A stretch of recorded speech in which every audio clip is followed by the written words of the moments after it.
Design Leader Insights is brought to you by Fuego UX. Fuego UX is a leading UX research, strategy, and design consultancy.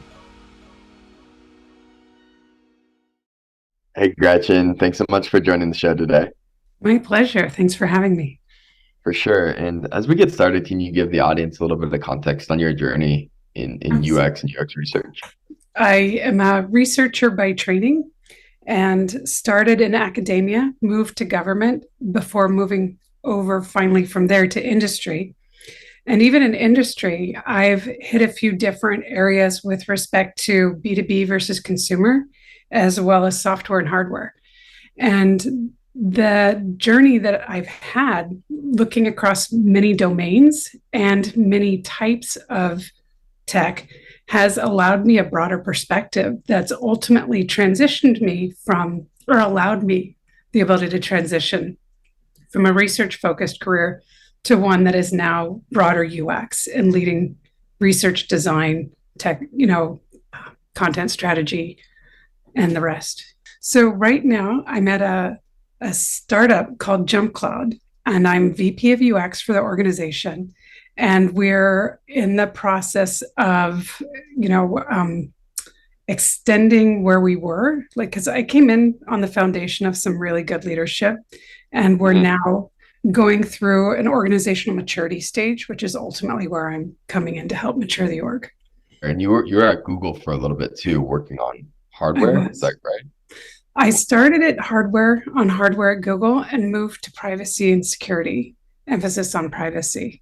I think one of the terms that a lot of designers will come across is product-led growth. And Yes. I think there's a lot of C-suite people saying, do product-led growth, do PLG. And I don't think a lot of people know what that is or what a success story looks like, but you actually work at one. Can you tell us a little bit about how PLG or product-led growth was applied or how it helped JumpCloud get to where it is now?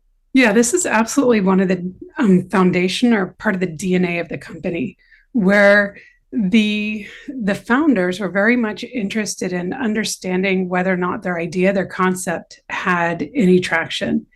And so they led with the product idea and went to people to get feedback, involved in the discussion, got them engaged in actually trying it, and have expanded from there.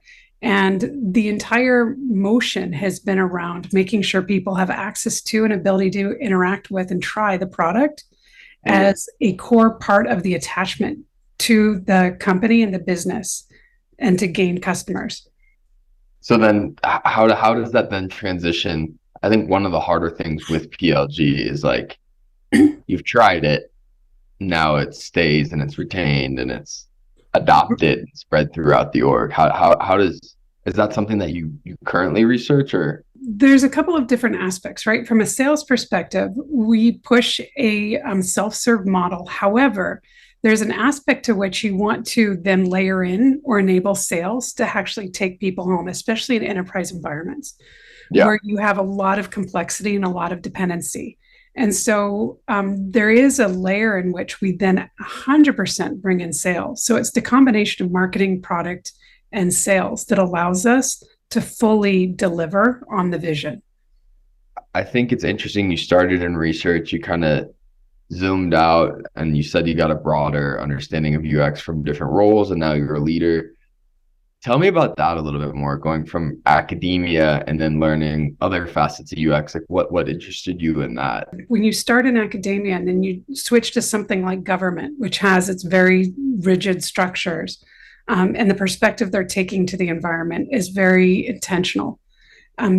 Industry, there's a lot of intentionality, but what you're trying to do can be a lot more unfocused, right? It's what can we do as opposed to we're intentionally doing X. But everything has an objective, everything has a goal, everything has an outcome that you're driving towards, whether it's hyper intentional, narrowly focused, or more about what's possible in the big blue sky. And so having that perspective and needing to think about what makes for a successful outcome, what makes for a less successful outcome, started me down the path of making sure that, at least from a research perspective, I was thinking about the business.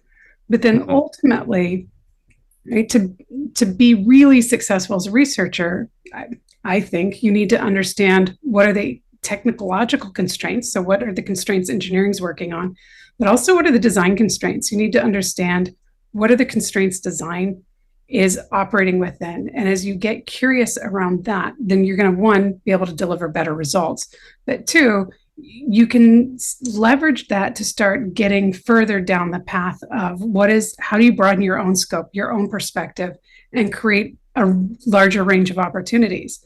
This is an assumption, and I don't have the hard data, but I'd be willing to bet a lot of money that it's true. If I look at heads of UX, VPs of UX, directors of design, the vast majority did not come from research. Absolutely true. Why? So I tend to believe that there's a bias, that people believe that designers are the only ones capable. But I also think that that bias is built into the structure and how we grow and evolve designers versus researchers.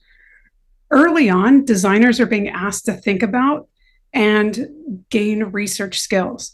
Nowhere in a research ladder does that show up in the majority of companies. So there's an expectation of in design in that design career path to really understand the full suite of UX contributions, whether it's content, whether it's research, whether it's the design, and even the visual. And researchers, writers, they're very rarely held accountable for that same breadth and scope. And so by default, that's just inherent in how people are writing the careers and setting up the growth and development for the different functions. It's very biased towards design ending up in that broader perspective, in that leadership role. What advantages do you think there are of having a researcher lead that team, or do you think it makes sense having that disparity between UX and research and that leadership level? So I don't agree in having that disparity. I'm very fundamentally data driven, and I believe that some of the best work is informed by data, by insights. Yeah. And so that's ultimately the advantage that I've brought to the table in a lot of the places where I've ended up in the role I'm in, and in my ability to grow myself in my career. What advice do you have for new designers that might be entering the field today? Very competitive field, and a long career ahead for many of them. I think the main one for me is really being curious and really never halting the learning and becoming complacent. And the reason why is because just like your career has an entire journey associated with it, where there's going to be many, many milestones, there's going to be ups, there's going to be downs, there's going to be strange twists. The thing is, throughout that entire career and that journey, right, you need to have a sense of where you're going. That's your long term. But you also need to know where you're at right now and what you can do right now to think about what's going to help you grow and be better where you're at versus where you want to be next, and then ultimately where you're trying to head. This gets back to this perspective I have, and I always talk to people about the horizons. And horizons matter. They matter as a leader, but they also matter as an IC, that you're thinking about what am I doing right now to make sure I'm better at my job, better, growing my skills and performing at the top that I can for my company for whatever the immediate goal is, whether it's getting the bigger project, building up to a promotion, getting better visibility for the work you're doing. I mean, there's a lot of, the immediate goals that you might be working on. But also, like, how do you want to grow within that company, or how do you want to leverage that company to grow to the next company? When I interview and I see people, it's almost trite to ask the question, what do you want to be doing in 5 years? What do you want to be doing in 10 years? But the people who've thought about it, those are the ones who, are going to be engaged in not just their own growth, but the growth of the company and the organization and the team. Yeah. Because they're on a mission. And so it gets intimidating. But, the few times I forgot to think about the long-term plan are the few times I got stagnated in my career. Gretchen, where would you point people to learn more about what we're chatting about? So for PLG in particular, the founders of this company have some really good information available for how they did it. And I think that it's some outstanding resources, both some interviews, some stuff on YouTube, but there's some great articles out there. And JumpCloud has done an amazing job. So I highly recommend checking it out if you're interested in learning more about PLG and a success story. So major kudos for what this company and what we've accomplished here.